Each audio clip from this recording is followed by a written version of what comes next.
This is a girl who wears plaid clothes, right?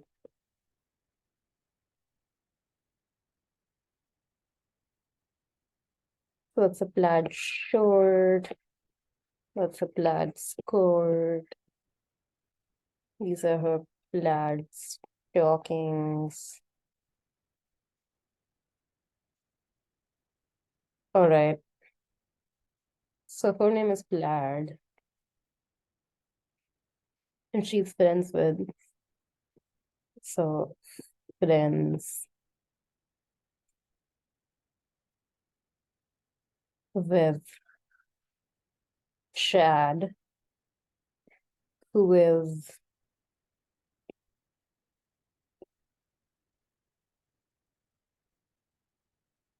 a multi-limbed person. Okay.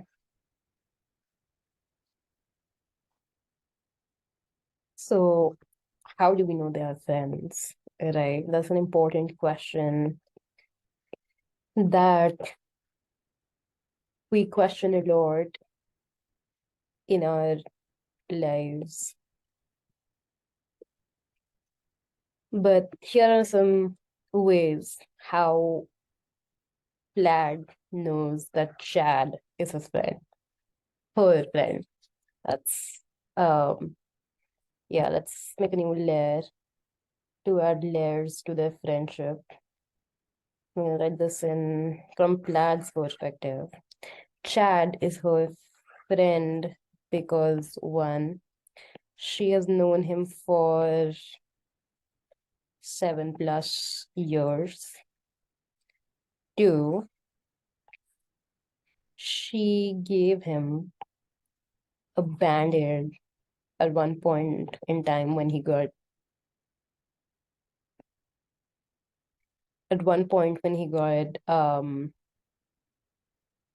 hurt by being rejected by other people to be accepted into the friend group.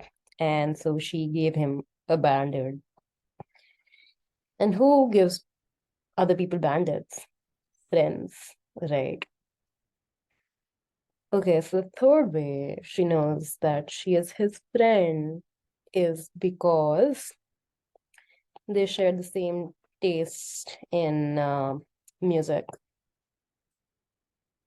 All right, that's music, how we represent music. Why do we represent music like that? Because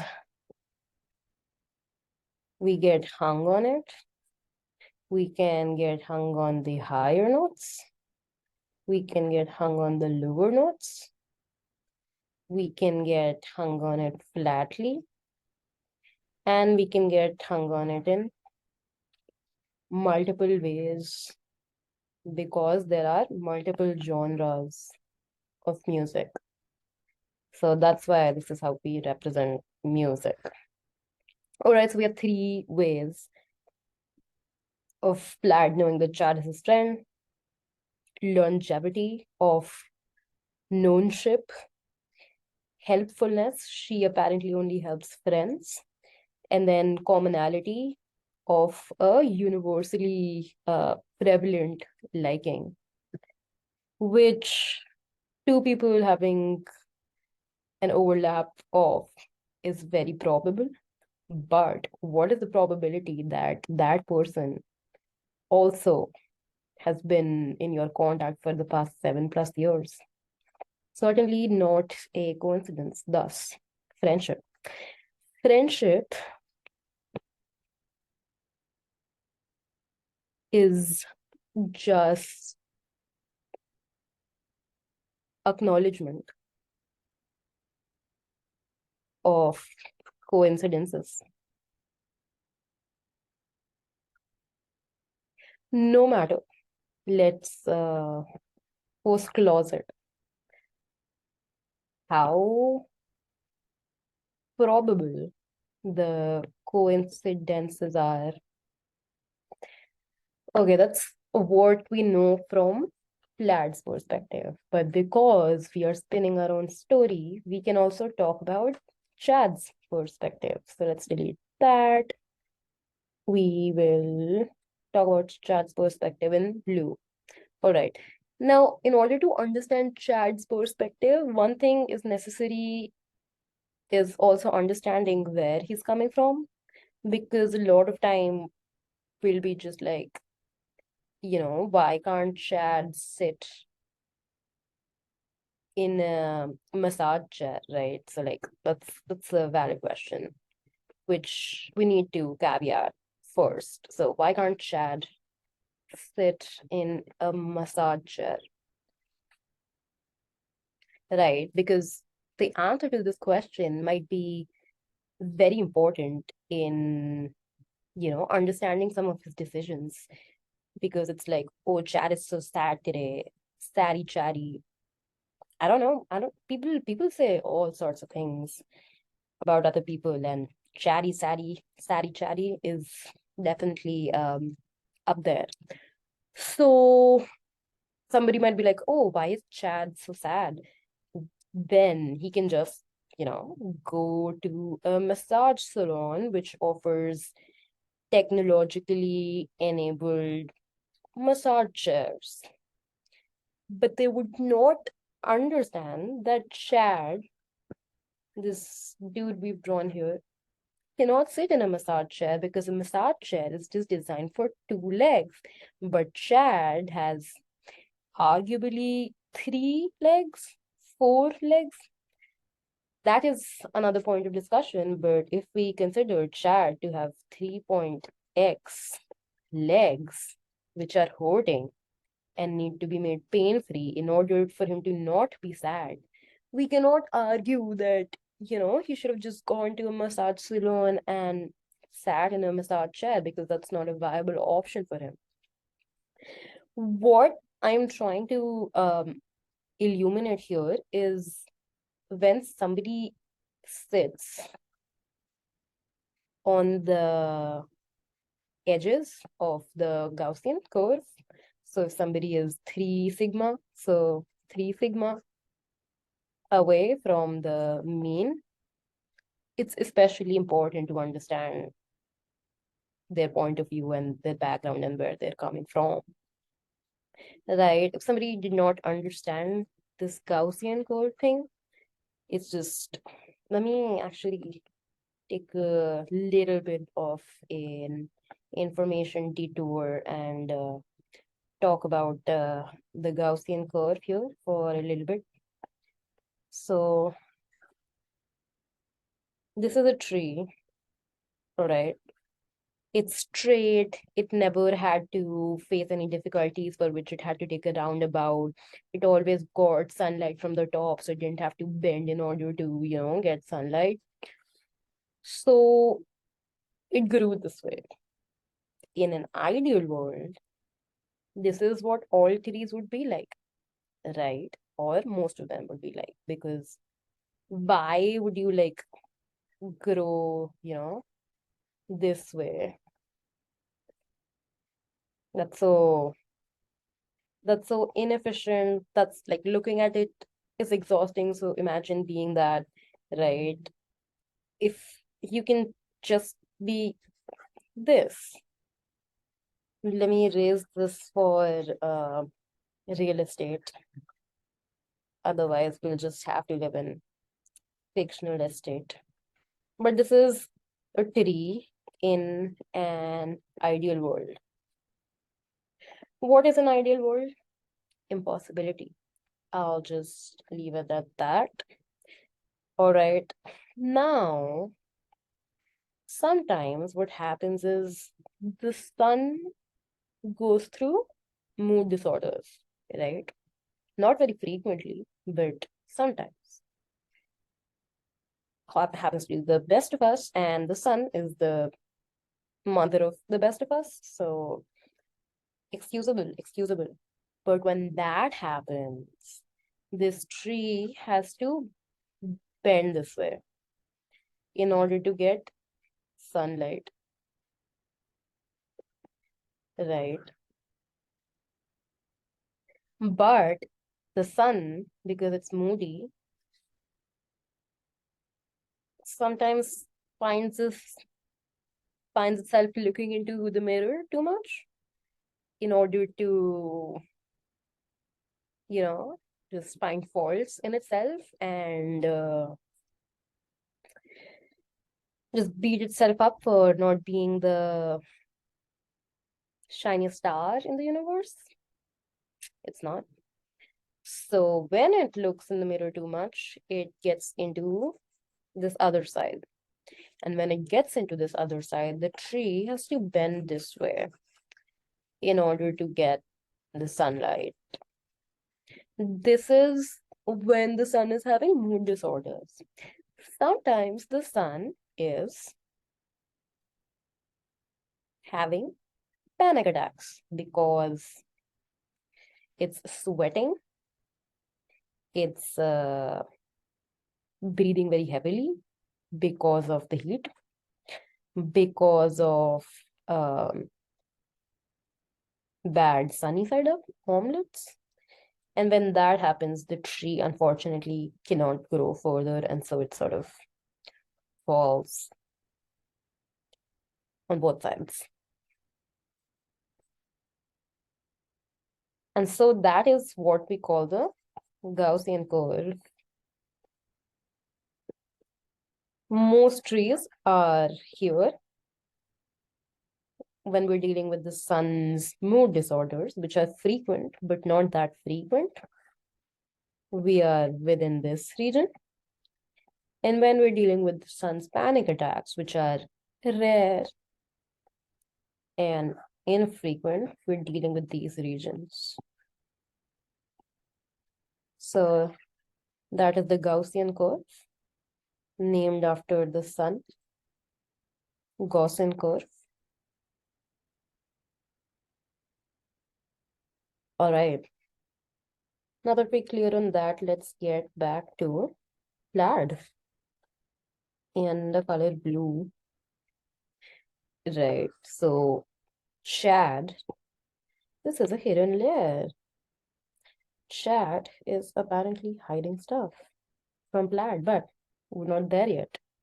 We are not there yet. And we must hold on to our patience when listening to stories, because you can't just go from the first story to the second story to the 42nd story by flying. You need to take the elevator. All right, so Chad is a 3 sigma person, which just means that he has to deal with a lot of panic attacks of the sun. Anyway, which makes it like, like we need to understand where he's coming from.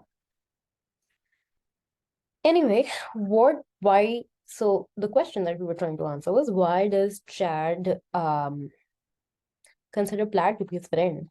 And the answer to that question is, one, she's limbful.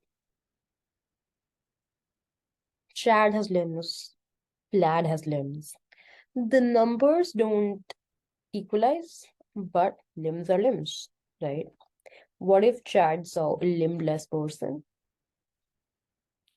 Maybe he would find another grounds of commonality, but with Plaid, he was able to establish relatability because of the existence of limbs. All right. Number two, she gave him a bandit. From Chad's perspective, somebody is your friend if they help you. Now, the important thing to remember is that Plaid thought that she is friends with somebody if she helped them in some way. From Chad's perspective, somebody's friend because they helped him, right? So there's a little bit of a converse, contrastive, inversive thing going on here, which is like, remember that because it's foreshadowing. Foreshadowing. Yeah. Foreshadows happen when the sun is right above you because the shadows can't decide which way to land. Yeah. Okay. And the third reason he considers Plaid to be a friend is because she's rich. Now, this is slightly related to the previous point.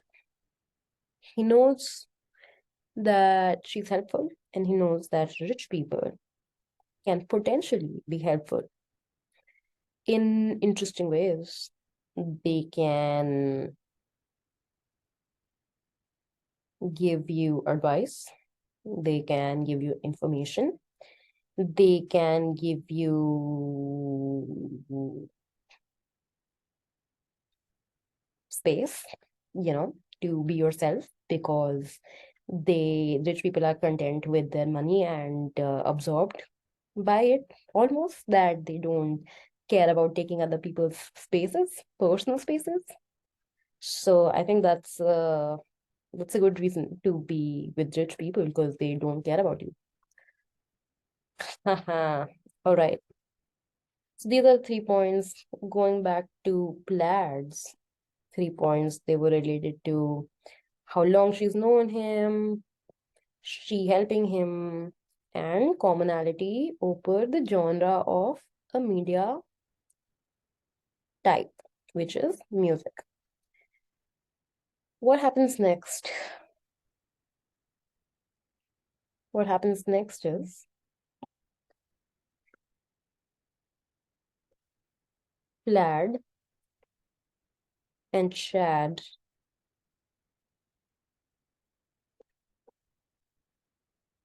That's sort of, if we abstract these two kids out, this is what you're gonna get. This is what Plaid represents, and this is what Chad represents. One day they decided to merge, right? And then what came out of that was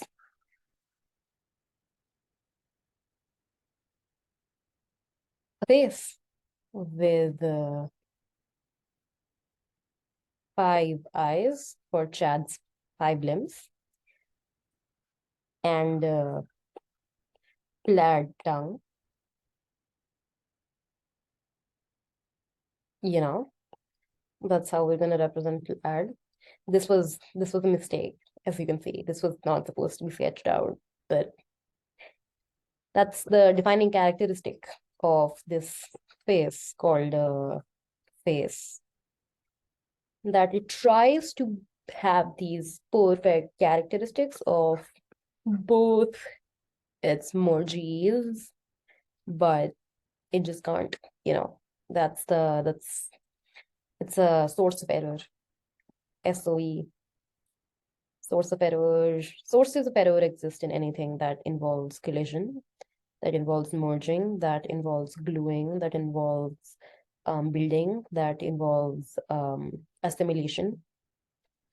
So yeah, it has an imperfectly plaited tongue.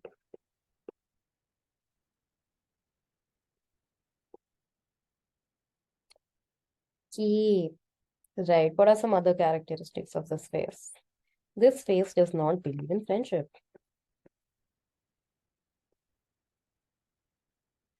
because it thinks that helping is good, but then it thinks being helped is good.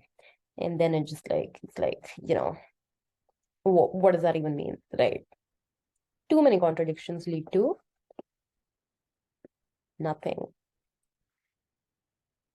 The second reason why it doesn't believe in friendship is because it likes music, but it's also very rich. And then when it was like contending these two things, they weren't able to match up because he was able to access music in ways in which, he could literally listen to all the world's music in a second. And then that just lost its charm because you need to, like music was great when it was like, it used to like pirate out these MP3s and import it into his iTunes when he was a teenager, and that sort of added value to his listening experience. And now it wasn't like effort taking, it wasn't time consuming, it wasn't like, something he had to put work into in order to achieve the results. And so it's like, because he could just buy it. So it was like, what is even the point? And then it was just like, what do I connect to people over? And if music is not there, and then it was like, oh, nothing. So he decided that friendship is just not a concept for him. The third reason, we will take a look back at this is a quick flashback, just black and white, right? So just to add depths and layers to this story, right? So we were talking about the reasons why the other two believed in friendship. And so now this person does not have anything. This person is not, we will not refer to this person in third person because we want to increase relatability. So we will stick to the name Face. But relatability is unfortunately not in Face's fortune because he does not, like, he's not limbful because he's just a face. So because he's not limbful, he cannot relate to anyone who has limbs. Who's he going to be friends with? He's just a face. So that's gone. And then the other thing was because he's just born, by this merger of plaid and chad, he has not known anybody for longer than 0.0001 seconds. So there is no basis for him to form a friendship around, knowing that person for a long time. So that's it. That is how friendship ended as a concept in the world of faces. That is how friendship ended as a concept when two people decide to become one person because, they're such good friends. And that is how friendship ended as a ship that sails. It doesn't sail anymore. It's an end ship.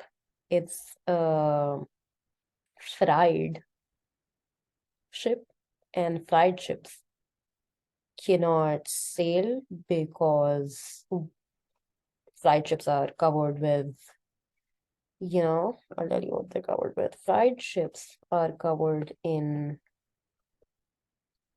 oil. And as we all know, oil and water are repulsed by each other. Oil is hydrophobic. And so obviously it cannot, sail. So it ended.